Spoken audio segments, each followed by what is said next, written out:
चलिए दोस्तों, आज हम करेंगे लाइव मॉक का सॉल्यूशन सीजीएल टीयर 1 का। ठीक है, आशा है कि आपकी पढ़ाई अच्छी चल रही होगी, आप अच्छे से चीज़ें कवर कर पा रहे होंगे। चलिए स्टार्ट करते हैं बिना देरी किए हुए। तो पहला सवाल था, करा निम्नलिखित में से किस दिन बेचे गए लैपटॉपों की संख्या और बेचे गए डेस्कटॉप की संख्या के बीच का अंतर न्यूनतम है। तो देखो, इसमें ऑब्जर्व करो केवल, ये देखो कितना छोटा गैप है। यहाँ पर देखो, पहले तो हमें चारों ही देखने थे, इसमें गैप ज्यादा, इसमें गैप ज्यादा, इसमें गैप ज्यादा। आंसर लगा दो, कुछ सोचना ही नहीं। अगला सवाल, इसमें देखो भाई, साइड हमको दी गई थी, पेरीमीटर ट्रायंगल का ये दिया गया था, arrange the angle of the triangle from smallest to largest. तो भैया परमाप दिया गया था, इन तीनों को जोड़ना पड़ेगा, यानी कि 3 2 5 और एक 6x। और नंबर देखेंगे तो 11 3 14, 14 से अगर 2 चला गया तो ये 12 हो जाएगा, बराबर में 30। तो ये हो गया हमारे पास 42, यानी कि x बराबर हमारे पास आ गया कितना, 7 निकल कर। तो अगर हम ए बी देखेंगे तो 7 2 9 हो गया, और ए सी देखेंगे 7 दूनी 14 से 3 गया 11 हो गया। बी सी देखेंगे 7 या 21, 21 से 11 गया तो 10 हो गया। अब अगर इनका ट्रायंगल बनाते हैं, जैसे ए बी और ये सी, ये 9 हो गया, ए सी 11 हो गया, बी सी 10 हो गया। छोटी भुजा के सामने छोटा कोण, बड़ी भुजा के सामने बड़ा कोण, तो सबसे छोटा कोण एंगल सी हो गया। फिर उससे छोटी भुजा 10 तो एंगल ए आ गया, फिर उससे छोटा एंगल बी। तो सी ए बी कहीं लिखा है, सी ए बी आंसर, क्योंकि हमसे पूछा गया था ट्रायंगल बताना फ्रॉम स्मॉलेस्ट टू लार्जेस्ट। ठीक है, अगला सवाल करते हैं। कह रहा था बी ए से 30% अधिक कार्यकुशल है तथा सी से 30% कम कार्यकुशल है। ए अकेले 75% कार्य को इतने दिनों में कर सकता है, यदि वे सभी एक साथ कार्य करते हैं तो 5 दिनों में कार्य का कितना भाग पूरा हो जाएगा। तो यहाँ पर अगर देखें, बी ए से 30% अधिक, यानी कि ये 13 हो गया, और कह रहा सी से 30% कम, यानी कि बी के अगर सी से करें तो ये 30% कम, यानी कि 7 हो गया। अगर ये दोनों तो बराबर होंगे तो ए बी सी, तो बी तो हमें 91 बनाना है, यहाँ 91 बनाने के लिए 7 का गुणा, तो इसमें भी 7 का गुणा, इसमें 13 का गुणा तो इसमें भी 13 का गुणा, तो ये 130 हो गया। अब ए जो कार्य था वो इतने दिनों में पूरा कर रहा था, यानी कि ए अगर हम देखते हैं पूरा 100% कार्य कितने दिनों में करेगा। तो 25 तिया 75, 25 चौकू 100, 9 5 14 1 15 कट जाएगा, तो 3 छक 18, 3 पंजे 15, 4 पंजे 20, 4 छंग 24, और 24 तो 26, यानी कि ए इतने दिनों में कर रहा था। तो टोटल वर्क कितना हो गया, 26 गुणे में 70, ये टोटल वर्क हो गया। अब वो ये कह रहा था वे 5 दिन काम कर रहे हैं, यानी कि ये तीनों मिलकर 5 दिन काम कर रहे हैं, तो जोड़ेंगे तो 0 हो गया, 7 हो गया, सॉरी 1 होगा, और फिर 7 9 7 16, 3 19 हासिल लगा, 1 हो गया, यानी कि 291 आ गया। 291 और 5 दिनों में काम हो रहा, और टोटल काम कितना था, 26 गुणे में 70। तो इधर करेंगे ये 14 हो गया, और इधर 291 ऊपर हमें ऑप्शन में मिल ही गया, नीचे 14 छंग 84, 4 यूनिट डिजिट भी, तो ए ऑप्शन हो गया। फिर 14 दूनी 28 और 8 36। अगला सवाल कह रहा था, एक साथ 2009-13 में आर द्वारा निर्मित टेलीविजनों की संख्या तथा एक साथ 10 और 12 में एस द्वारा निर्मित टेलीविजनों की संख्या का अनुपात कितना है। तो 2009 और 2013 में पहुंचते हैं, ठीक है, और आर वाला कौन सा है, येलो कलर का, लाइट येलो, यानी कि 700 यहाँ पर हो गया, 800 यानी कि 1540। फिर करेंगे 2010 और 12, यानी कि 10 वाला ये रहा, 12 वाला ये रहा, और यस वाले यानी कि 350 और 980, तो 0 हो गया, 8 5 13, और 10 3 13 हो गया।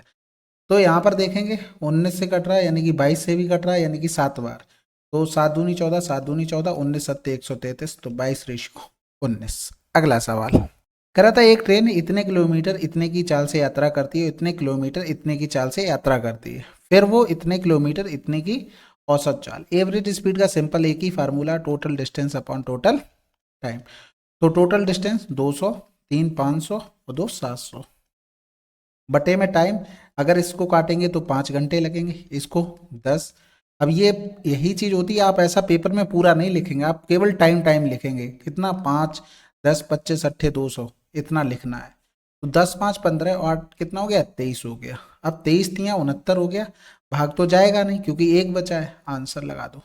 ठीक है, अगला सवाल, एक पुलिसकर्मी 200 मीटर की दूरी पर एक चोर को देखता है और उसका पीछा करना शुरू करता है, जबकि पुलिसकर्मी 9 किलोमीटर प्रति घंटा की चाल से दौड़ता है, तो चोर 7 किलोमीटर प्रति घंटा की चाल से दौड़ता है। ठीक है, कितनी देर बाद पुलिसकर्मी चोर को पकड़ लेगा। बहुत आसान हो गया भाई, 200 मीटर की डिस्टेंस, दोनों एक ही दिशा में जा रहे हैं, स्पीड घट जाएगी तो 9 से 7 गया 2 और 5 बटे में 18, ये मीटर प्रति सेकंड में बन गया। यानी कि जो हमारे पास ये आंसर आएगा अब सेकंड में आएगा। हम इसमें अगर 60 से भाग करते हैं तो ये क्या बन जाएगा, मिनट बन जाएगा। मिनट में ही हमसे पूछा गया था, तो ये 6×3 = 18, 0 से 0 1 चला गया, 5 चौकू 20, 2 दूनी 4, 3 दूनी 6 मिनट आ गया। अगला सवाल, इसमें देखो भाई वैल्यू पुटिंग करना हो, वैल्यू पुटिंग कर लो। 90 नहीं रख सकते ना 0 रख सकते, क्योंकि 90 रखोगे तो 1 बनता है, पावर से कोई फर्क नहीं पड़ना है, तो आप बाकी कोई भी वैल्यू पुट कर सकते हो। अदरवाइज यहाँ पर इसको लिख सकते थे कॉस स्क्वायर ए अपॉन में साइन स्क्वायर ए लिख सकते थे। हम अगर दोनों से कॉस स्क्वायर ए अपॉन में साइन स्क्वायर ए कॉमन ले लेते हैं तो ये क्या बचेगा, 1 प्लस में कॉस स्क्वायर ए अपॉन में साइन स्क्वायर ए, तो ये ऊपर चला जाएगा साइन स्क्वायर ए प्लस में कॉस स्क्वायर ए अपॉन में क्या हो गया साइन स्क्वायर ए, और इनटू में क्या था कॉस स्क्वायर ए अपॉन में साइन स्क्वायर ए। तो आपने देखा ये वाला टर्म तो पूरा बन गया। ठीक है, अब जब साइन स्क्वायर ए, ये साइन स्क्वायर यानी कि ये कॉस स्क्वायर 4 बन गया। कहने का मतलब है कॉस स्क्वायर ए इंटू में कोसेक की पावर 4a बन गया। इसको हम क्या लिख सकते थे, इसको लिख सकते थे 1 माइनस का साइन स्क्वायर ए, यही तो लिख सकते थे। और ये हो गया कोसेक की पावर में 4a को अंदर गुणा कर देते हैं, कोसेक की पावर 4a और साइन कोसेक का अपोजिट होता तो स्क्वायर वाला एक चला जाएगा, तो कोसेक स्क्वायर ए ये आंसर। अगला सवाल कह रहा था 22% की छूट के बावजूद एक व्यापारी को 22% का लाभ होता है, तो मूल्य वर्धित प्रतिशत क्या है। सबसे पहले इसमें थोड़ा सही कर लेना, ये 12% था, तो डायरेक्ट रेशियो बनाना आना चाहिए। एमपी पे डायरेक्ट आ जाता है इसका प्रॉफिट वाला, और छूट वाला सीपी के नीचे। भाई होता क्या है, अगर एमपी पर आप डिस्काउंट दोगे तो ये बना, ये क्या बन गया, एमपी पे डिस्काउंट देने के बाद सेलिंग प्राइस। सीपी पर अगर उसका प्रॉफिट ऐड कर दोगे तो ये क्या बन गया, ये भी सेलिंग प्राइस, बराबर कर लो। अब इनका रेशियो बनाओगे तो यही बनेगा। तो डायरेक्ट देखो, लाभ वाला इसके नीचे, छूट वाला इसके नीचे, तो इधर करेंगे तो 2 छक्के 12, 2 एकम 2, इधर करेंगे 2 चौकू 8, 2 चौकू 8, तो 7 यानी कि 17 आ गया। तो 17 का मतलब 17 बड़ा है, मार्कअप है इससे 44 से, गुणे में 100 यानी कि 4 एकम 4, इधर 25 हो गया, तो 25 85 और 17 दूनी 34 और 8 42 हो गया ना, बटे में 11 हो गया। और इधर करेंगे 11 3 33, 9 बच गया, 11 8 88, 7 बच गया, 11 6 66 आंसर। अगला सवाल कह रहा था आयत की चौड़ाई और परमाप के बीच का अनुपात क्रमशः इतना है, यदि आयत की लंबाई चौड़ाई से 20 सेंटीमीटर अधिक है तो आयत का क्षेत्रफल हमें बताना है। अब यहाँ पर देखो चौड़ाई यानी कि b बराबर आपको दे दिया था 3x और 2l प्लस का b, या फिर ऐसे नहीं, ऐसे लिख लो, आपको b अपॉन में 2l प्लस में b का मान कितना दे दिया, 3/20, यानी कि कैंसिल आउट करेंगे तो ये 10 हो गया। b का मान आपको 3 पता लग गया, l का मान 7 हो जाएगा, तभी तो नीचे 10 बनेगा। और यहाँ पर इन दोनों का डिफरेंस 4 बराबर कितना दे दिया था 20। अगर आपको एरिया निकालना है तो 7x इंटू में 3x, यहाँ पर x मानना पड़ेगा तभी तो बनेगा, यानी कि साथियाँ 21x²। तो 4 का क्या गुना हो रहा था, यानी कि 1, यानी कि 5 गुना हो रहा था, तो 5 आ जाएगा। तो यहाँ पर 21 गुणे में 25, 25 एकम 25 हो गया, हासिल लगा 2, 25 दूनी 50 और 2 52, ये हमारे पास आंसर आ गया। इधरवाइज जैसे ही हमको रेशियो पता लगा था तो सबसे पहले 3 का मल्टीपल होना चाहिए था, 7 5 12 6 18 हो रहा, 5 5 10 2 12 हो रहा, ये भी हो रहा और ये नहीं हो रहा, एक चला गया। दूसरी कंडीशन में जैसे ही आपको 7 पता लगा, 7 और 3, 7 का भी मल्टीपल देख सकते थे भाई, यहाँ पर 7 ने 63 किया तो 4 बचा, हटा दो, यहाँ पर 7 से नहीं हो रहा, हटा दो, आंसर। कैलकुलेशन आप कहीं ना कहीं बचा ले जाते। अगला सवाल, इसमें देखो भाई a बराबर 30, b बराबर 45, यानी कि हमें सीरीज पकड़नी पड़ेगी। तो अगर हम यहाँ 30 रखें, यहाँ 45, यहाँ 30, यहाँ 45, तो ये 1 से स्टार्ट हो रहा है, इसका मतलब यहाँ 1/2, इधर करेंगे तो 2 गुणे में 1/2 हो गया, प्लस में यहाँ 3/2, प्लस में यहाँ पर 1/2 यानी कि 2 हो जाएगा। इसी तरीके से जाएंगे जो 30वें टर्म पे पहुंचेंगे तो 1/2 यानी कि ये कितना हो रहा था 15 आ जाएगा।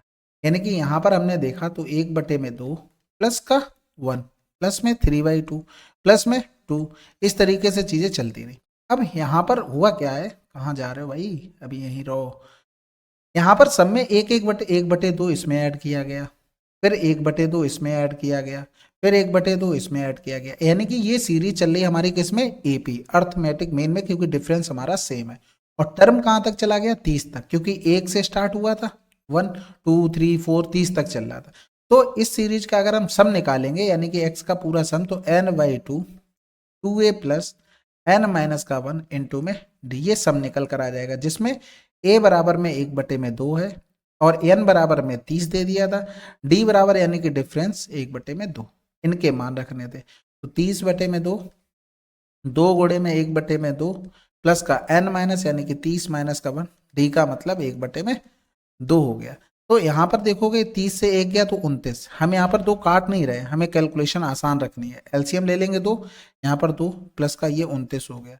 यानी कि अगर हम इसको देखें तो 29 2 31, 15 गुणे में 31/2, ये आया x बराबर। और हमें चाहिए क्या, हमें क्या पूछा था, हमसे पूछा था 2x, तो 2 गुणे में 15 गुणे में 31/2, तो 15 कम 15, 15 45 और 1 40।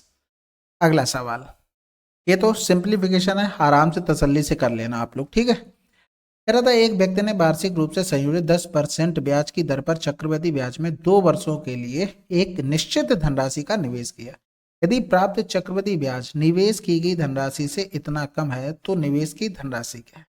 अब देखो, अगर प्रिंसिपल हमारे पास 100 होता, रेट हमारे पास 10%, टाइम हमारे पास 2 वर्ष, तो एसआई इफेक्टिव अगर निकालते तो 2 साल के लिए डायरेक्ट फार्मूला a+b/100, ये तो पता हो, वैसे 10% का 2 साल का आपको याद भी होना चाहिए, कितना आ जाता है 21%। भाई 2 साल की एसआई नहीं सीआई, सीआई की इफेक्टिव रेट अगर निकालनी हो तो इस तरीके से डायरेक्ट फार्मूला। तो अगर प्रिंसिपल हमारे पास 100 होता तो ब्याज कितना बनता 21, कितना कम ज्यादा हो रहा है 79, इसी 79 की वैल्यू 671.5 दी गई थी धनराशि, यानी कि 100 का मान निकालना था, तो 67150 अपॉन में 79 हो गया। अब ये तो बात आपको कंफर्म दिख रही होगी कि एक ही जीरो आना है, 2 जीरो नहीं आ सकते। अब यहाँ पर देखो 17×85 हो रहा, इधर 19×95 हो रहा, यानी कि 1 5 काटने से कहीं ना कहीं या तो 18 का मल्टीपल आ रहा होगा या तो 19 का, सॉरी 17 का। तो यहाँ पर 1 से करना पड़ेगा, 1 में गुणा कर लो, जैसे भी होगा बस हमारा आंसर आ जाएगा, ठीक है। तो सबसे पहले तो 5 से ऊपर वाले को अगर हम भाग कर देते तो 5 एकम 5 हो गया, 1 बचा, 5 तिया 15, 2 बच गया, 5 को 20, 5 तिया 15 और 0 इंटू में 5 अपॉन में 79। अब देखो 17 सत्ते 119 हो रहा, और अगर 19 करते 19 सत्ते 133, लेकिन 19 ने में 171 बहुत आगे पहुंच जाएगा, और 17 ने में 153 की 3 हासिल लगा 15 हो गया, 17 सत्ते 119 और 10 129 और 5 134, यानी कि 17 बार कट गया, आंसर लगा दो। कोई एक ही हमें चेक करना था, मतलब 2 तो ऑप्शन कैंसिल आउट कर लिए, 2 में से 1 हमने कर लिया, आंसर आ गया, ठीक है। अगला सवाल कह रहा था एक लंब प्रिज्म का आधार एक समलंब चतुर्भुज है जिसकी समानांतर भुजाओं की लंबाई 23 सेंटीमीटर और 12 सेंटीमीटर और समांतर भुजाओं के बीच की लंबवत दूरी 14 है। यदि प्रिज्म की ऊंचाई 18 है तो प्रिज्म का आयतन क्या है। देखो, किसी ने अगर मेंस वाले सेट देखे होंगे ना, काफी टाइम से मैं करवा रहा था, 2024 वाले भी, तो उसमें इस टाइप के हर सवाल आए थे। तो उसमें हर बार बताया कि अगर प्रिज्म आए तो आपको सिलेंडर पर पहुंचना है, अगर आपका पिरामिड आए तो आपको कोन पर पहुंचना है। तो आयतन पूछा गया, हम यहाँ पर लिखेंगे किसका आयतन, सिलेंडर का। क्या होता है πr²h, और πr²h सिलेंडर में πr² आता कहाँ है, आधार का क्षेत्रफल, यानी कि आधार का क्षेत्रफल इंटू में ऊंचाई, बस। अब इसको लगा लो भाई, यहाँ पर आधार इनका कैसा था, चतुर्भुज, समलंब चतुर्भुज, यानी कि उसका एरिया 1/2, पैरेलल भुजाओं का सम और इंटू में लंबवत दूरी यानी कि 14, ऊंचाई कितनी थी 18, खत्म हो गया। यानी कि 9 का मल्टीपल देख लो, अगर मिल जाता है तो 9 का नहीं 7 का मिल जाएगा, ठीक है। तो सबसे पहले तो 3 2 5, यानी कि 0 तो आना ही आना है, 4 4 8 9 हो रहा, 4 3 7 2 9 हो रहा, 4 3 7 2 9, 4 3 7 2 9, यानी कि हर जगह ही मिल रहा है। तो हमें थोड़ी सी कैलकुलेशन करनी पड़ेगी, और क्या होगा। तो सबसे पहले यहाँ पर 23 12 35, घोड़े में 14, घोड़े में 9, 14 पंजे 70, 14 तिया 42, और 42 में 7 जोड़ दिया तो 49, बस।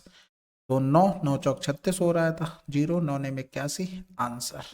अगला सवाल कह रहा था पारुल और प्रीति की वर्तमान आयु का अनुपात इतना है, 6 वर्ष पहले अनुपात इतना था। प्रीति की वर्तमान आयु यानी कि 11 का मल्टीपल तो सभी ऑप्शन में है, तो हमें थोड़ी मेहनत करनी पड़ेगी। 8 और 2 का डिफरेंस 6, 11 और 3 का डिफरेंस 7, तो डिफरेंस हमें सेम चाहिए, तो इनका डिफरेंस 3 हो रहा है, इनका डिफरेंस 1, तो इसको भी 3 बना लो, यानी कि नया रेशियो 8 11, इधर 3 दूनी 6, 3 त्रिका 9, डिफरेंस 2 का दोनों तरफ 2 बराबर में 6। हमें प्रीति यानी कि इस पे यानी कि 2 तियां 6, 11 तियां।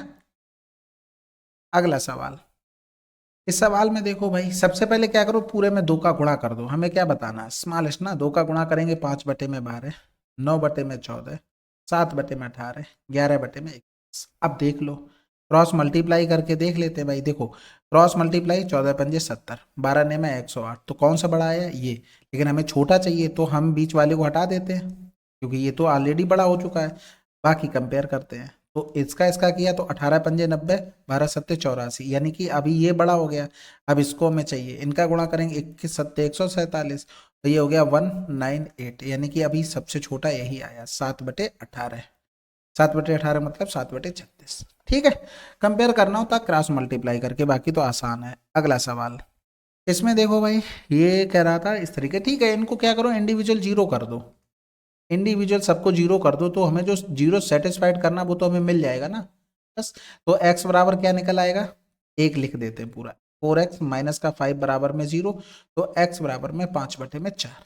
इसी तरीके से y बराबर में 4/3, इसी तरीके से z बराबर में माइनस का 3/7, क्योंकि इसमें प्लस था, दूसरी साइड जाता तो ये क्या बना देता, माइनस का।